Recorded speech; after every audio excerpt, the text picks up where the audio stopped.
Explodi e disse aos meus pais que eles nunca serão capazes de compensar o fato de me fazerem sentir que eu não era boa o suficiente quando eles me negligenciaram. Durante minha infância, em uma tentativa de ter mais filhos. Meu nome é Ana, tenho 19 anos. E até pouco tempo atrás, eu fazia um grande esforço para não pensar muito na minha infância. Era como se evitar aqueles momentos difíceis pudesse me proteger de reviver as feridas antigas. Tentava seguir em frente, como quem caminha sem olhar para trás, ignorando os buracos profundos que aquela época deixou no meu coração. Mas às vezes, a dor é maior que a gente. Ela transborda, escapa pelas frestas da mente e do corpo. E foi exatamente isso que aconteceu no último domingo, enquanto eu estava na casa dos meus avós. Tudo veio à tona, de uma forma que eu não esperava. Meus pais me tiveram muito jovens, quando ainda não tinham nem 20 anos. Minha mãe tinha 19, meu pai 20. Naquele momento, eles eram cheios de sonhos e energia, mas também muito inexperientes para a responsabilidade que é criar uma criança. Pelo que eu percebo agora, eles estavam mais entusiasmados com a ideia abstrata de serem pais, do que realmente preparados para cuidar de mim, com toda a paciência e amor que uma criança precisa. Na verdade, eu sempre soube que eu fui um acidente, e isso nunca foi um segredo dentro de casa. Talvez por isso o ambiente muitas vezes tenha parecido frio, distante, porque eu era algo inesperado na vida deles. O problema maior veio depois, quando eles decidiram que, já que me tiveram sem planejar, precisavam urgentemente ter outro filho dessa vez. Desse outro filho, do jeito certo, como se houvesse uma fórmula mágica que corrigisse os erros do passado. Essa pressão e expectativa criaram um peso enorme que me acompanhou durante toda a infância. Desde que eu tinha apenas 6 meses de vida, meus pais começaram a tentar ter outro bebê. Quando os métodos naturais não deram certo, eles mergulharam em uma verdadeira maratona de tentativas, consultas médicas e tratamentos de fertilidade, que duraria quase 18 anos da minha vida. Durante todo esse tempo, eu cresci à sombra constante de uma criança que nunca conseguiu nascer, uma presença invisível mas intensamente real na nossa família. O vácuo deixado por esse filho que nunca veio sempre me marcou, pois era impossível competir com a expectativa de um bebê perfeito que parecia ser a razão de todas aquelas tentativas. Ao olhar para trás, sinto uma mistura de tristeza, raiva e compreensão. Foi difícil viver com essa sombra, ser a filha que existia, mas que parecia nunca ser suficiente para preencher aquele espaço vazio no coração dos meus pais. E mesmo assim, aqui estou eu, tentando dar um sentido a tudo isso, tentando transformar aquela dor em força para construir minha própria história. Lembro das economias que nunca existiam, dos lanches que eu não levava, das vezes em que a professora me chamava no fim da aula, sorrindo de forma desconfortável, e me entregava um pacotinho de bolacha, dizendo: Ana, come isso aqui, tá? É só pra não ficar com fome até a hora de ir pra casa. Eu sabia, ela sabia. Era por pena. Nunca participei de atividades extracurriculares porque, segundo minha mãe, balé e futebol não engravidam ninguém. Durante anos, escutei essa frase repetidas vezes, como se ela fosse um feitiço para manter todos os meus desejos sob controle. Eu via meus colegas indo para aulas de música, pintura ou esportes depois da escola, e sentia um misto de curiosidade e inveja. No fundo, eu queria experimentar o mundo além das paredes da minha casa. Mas ali, tudo girava em torno de um único objetivo que não era meu. Você quer uma irmãzinha, não quer? Ela costumava perguntar, olhando para mim com uma esperança ansiosa, quase como se minha resposta pudesse milagrosamente ajudar em algo. Como se quisesse dizer que minha vontade, somada à dela, teria algum poder. Quero, mas queria também ir na aula de desenho. Eu murmurava, quase sem voz, sentindo o peso das palavras antes mesmo de serem ditas. Sabia que a conversa terminaria ali, que ela desviaria o olhar ou suspiraria fundo, como quem carrega o mundo nas costas. Nessas horas, era como se eu estivesse pedindo demais. Como se, ao desejar coisas simples, eu traísse aquela missão que nem era minha. No fim, aprendi a guardar meus desejos num cantinho escondido, esperando que algum dia eles pudessem florescer. Cresci ouvindo que prioridades existiam e que, infelizmente, a minha infância não cabia dentro delas. Durante anos, guardei cada pequena decepção em silêncio. Quando eu voltava da escola com anotações de professores pedindo reuniões, elas ficavam semanas esquecidas na gaveta. Quando precisei de fisioterapia por causa da postura torta e dores nas costas, minha terapeuta implorava por um contato com eles. Ana, eu preciso entender o que está acontecendo em casa para ajudar você. Você me dá o telefone dos seus pais de novo? Eles não vão atender. Eu dizia quase envergonhada. Tudo bem, vamos tentar. Você merece esse cuidado. Mas eles nunca atenderam. Eu usava cadernos reaproveitados, canetas que paravam de funcionar no meio da aula, mochilas remendadas. Quando os professores pediam doações de papel higiênico ou cola para a sala, eu era a única que nunca levava nada. Aos poucos eu fui me apagando. Meus aniversários passaram a não ter diferença de qualquer outro dia. A data simplesmente chegava e ia embora sem presentes. Sem bolo, sem velas para apagar. Meus pedidos, por menores que fossem, se transformavam em incômodos, como pedidos egoístas que não cabiam na rotina da família. A frase que mais ecoava pelas paredes da minha casa era sempre a mesma. Agora não, Ana. Estamos focados no tratamento esse mês. Precisa economizar. Repousava nela um cansaço resignado. Uma pressa oculta para que eu entendesse logo que não era prioridade. Tudo girava em torno do próximo ciclo, da próxima consulta, do próximo exame. Meus pais gastaram tudo o que tinham. E até o que não tinham investindo em clínicas renomadas, medicamentos caros, ampolas de hormônios, inseminações frustradas. Viajavam para cidades distantes atrás de especialistas. Passavam noites acordados lendo fóruns e grupos de apoio virtuais sobre fertilidade, como se cada postagem trouxesse uma esperança de milagre. Enquanto isso, eu passava horas sozinha, dentro de um silêncio pesado. Sentava perto da janela, vendo crianças brincando do outro lado da rua, enquanto me ocupava desenhando mundos imaginários, tentando preencher o tempo que parecia não passar. Eu não frequentava festas de aniversário. Nunca pude sentir aquele frio na barriga de esperar os convidados, ou escolher um tema colorido para a decoração. Nunca chamei amigos para brincar em casa. Minha casa era território de silêncio, de medo de risos estridentes, de vozes infantis que pudessem perturbar a rotina de remédios e esperas. Imagina ter que dar lanche para criança que nem é nossa, Ana, meu pai dizia com uma seriedade quase cômica, como se dividir um pacote de biscoitos fosse um sacrifício impensável. Sua voz tinha um tom de alerta, como se aquela possibilidade abalasse a ordem do universo. Cresci aprendendo a não pedir muito, a não esperar nada além do básico, a guardar as vontades numa caixinha invisível. Com o tempo, aprendi que naquele lar, até o amor precisava caber no orçamento, e na rotina de tentativas que nunca davam certo.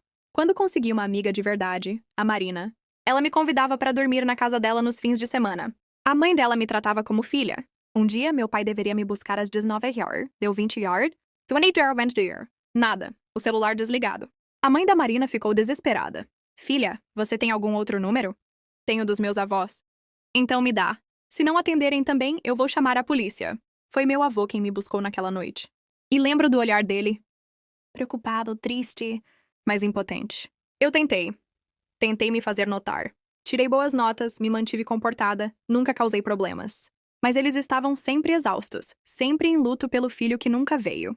Cada novo exame negativo era um drama. Eles choravam, gritavam contra Deus, diziam que a vida era injusta.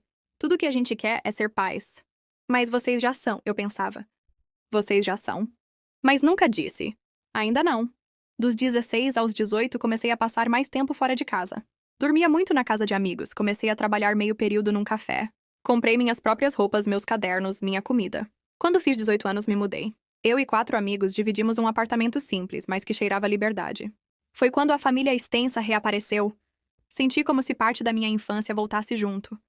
Uma mistura de nostalgia e fragilidade. Outra vez, eu era aquela garotinha impotente. Pequena demais diante de tantos adultos, vozes altas e opiniões formadas. De repente, a casa dos meus avós ficou cheia novamente.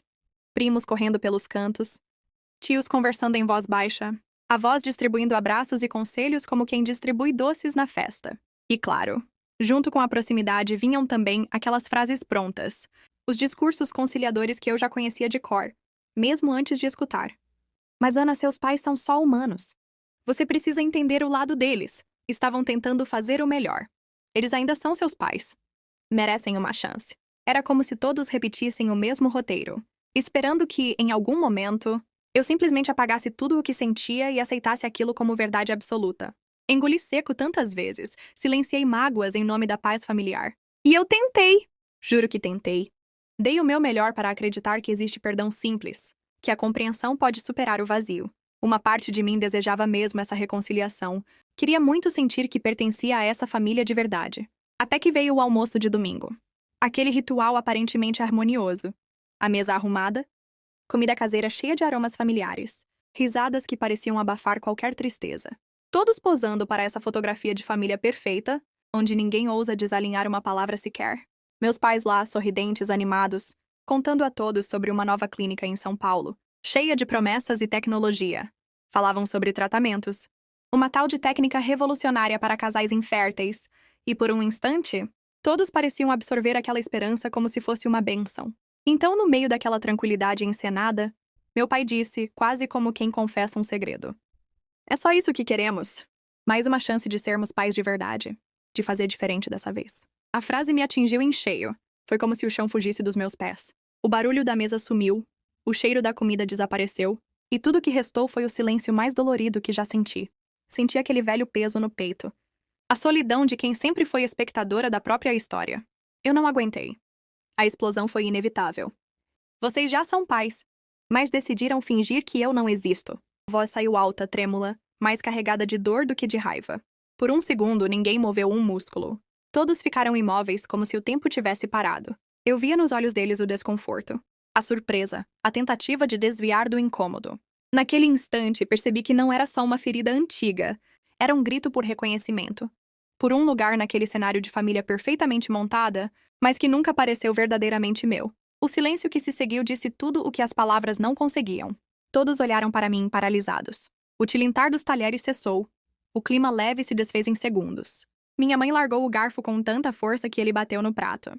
Meu pai ficou vermelho, desviando o olhar como se buscasse um buraco no chão. "Ana, querida", tentou meu avô, com a voz suave, já preocupado com o rumo da conversa. Mas dessa vez não tinha volta. "Não, hoje eu vou falar. Eu passei a vida me sentindo invisível. Enquanto vocês choravam por filhos que não vinham, eu chorava por pais que não estavam lá." Minha mãe fez menção de se levantar, os olhos arregalados, pronta para protestar. "Ana, escuta." "Não, mãe. Me escuta você por uma vez. Vocês nunca viram o quanto eu precisei de vocês. Eu ia pra escola com fome, usava mochila velha, roupa rasgada porque todo o dinheiro foi para médicos e remédios.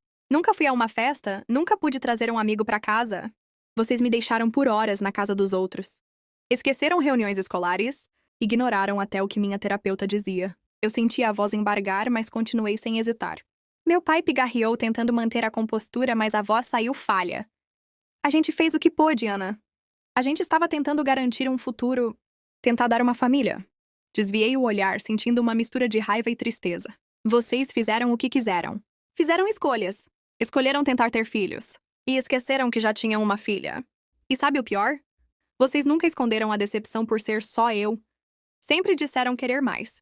Que era injusto ter que se contentar comigo." Minha mãe começou a chorar.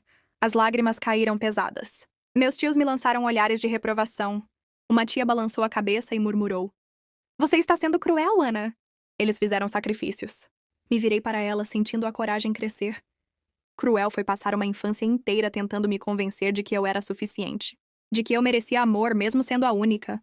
Vocês acham que sacrifício é só financeiro? E o meu? Sacrifiquei tudo: alegria, companhia, confiança. Meu avô tentou intervir novamente, sua mão estendendo-se na mesa como quem quer apaziguar. "Filha, seus pais erraram. Mas talvez agora que estão mais velhos, quem sabe entenderam."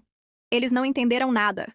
Eles só querem continuar tentando até não poder mais. E quando acabar, vão vir me procurar como se pudessem me compensar.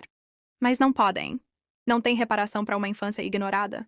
Não tem retratação para uma criança que aprendeu cedo demais que ela nunca seria prioridade. Tomei fôlego.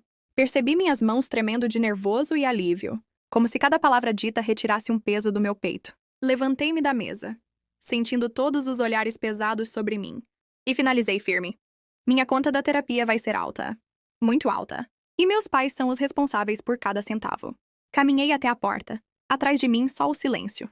Denso, desconfortável, foi resposta. E pela primeira vez, senti que minha voz tinha conseguido atravessar o muro erguido pela família. Nos dias seguintes, foi como se o eco daquela discussão nunca tivesse se dissipado. Minha caixa de mensagens lotou rapidamente. Primos enviando textos longos, dizendo que eu precisava aprender a perdoar, lembrando histórias de infância em que estávamos todos juntos, como se memórias em preto e branco pudessem colorir as ausências do presente. Outros tentavam minimizar o que aconteceu, dizendo que família é assim mesmo, que ninguém é perfeito. Os tios, aqueles mesmos que sempre assistiram tudo de longe, também resolveram opinar. Alguns pediam que eu fosse mais compreensiva, que não falasse palavras tão duras com meus pais. Um deles escreveu que eu devia pensar no tanto que eles já sofreram, como se o sofrimento deles justificasse tudo. Repetiam que tempo cura, que quando você for mãe, vai entender. Minha mãe mandou um áudio longo. Do outro lado, a voz dela chorosa, falhando entre uma frase e outra. Eu nunca quis te machucar, Ana. Tudo o que fiz foi tentando acertar, tentando dar um irmãozinho pra você, Eu sempre amei você. Me perdoa. Não foi minha intenção. Ouvi o áudio 3 vezes tentando encontrar ali algo diferente da dor. No fim, o que ficou foi uma certeza amarga. Intenção não apaga a consequência. Não importa quantas vezes digam que não era por mal. Feridas abertas pela ausência, pelo descuido, não desaparecem com desculpas. Cicatrizam com esforço, verdade e presença concreta. Hoje sigo meu caminho distante daquele cenário. Moro com meus amigos em um apartamento pequeno, mas cheio de vida e afeto genuíno. Trabalho, estudo, pago minha própria terapia com o dinheiro que junto aos poucos. Cada sessão num pequeno ato de cuidado comigo mesma. Uma forma de reaprender a confiar. De reconstruir o que nunca me foi dado. Às vezes as pessoas me perguntam se fui cruel demais. Se exagerei. Se não seria a hora de dar uma segunda chance para meus pais. Tem quem ache que família é laço inquebrável. Não importa o que aconteça. Como se o sangue garantisse amor e respeito por decreto. Mas a verdade, dura, porém libertadora, é que às vezes o mínimo que a gente pode fazer por nós mesmos é se afastar de quem insiste em nos ferir, não importa que nome essas pessoas tenham em nossas vidas. Dar vida a alguém não é o mesmo que estar presente na vida desse alguém. Ser pai ou mãe não termina no nascimento, nem começa e acaba numa boa intenção. E isso meus pais nunca estiveram de verdade. E agora, no silêncio que restou entre nós, sou eu quem aprende todo dia a ser minha própria casa, a cuidar das cicatrizes e a escolher, finalmente, o lugar onde quero estar. Muito obrigada por assistir até aqui, e se gostou dessa história, nos siga para relatos como esse todos os dias.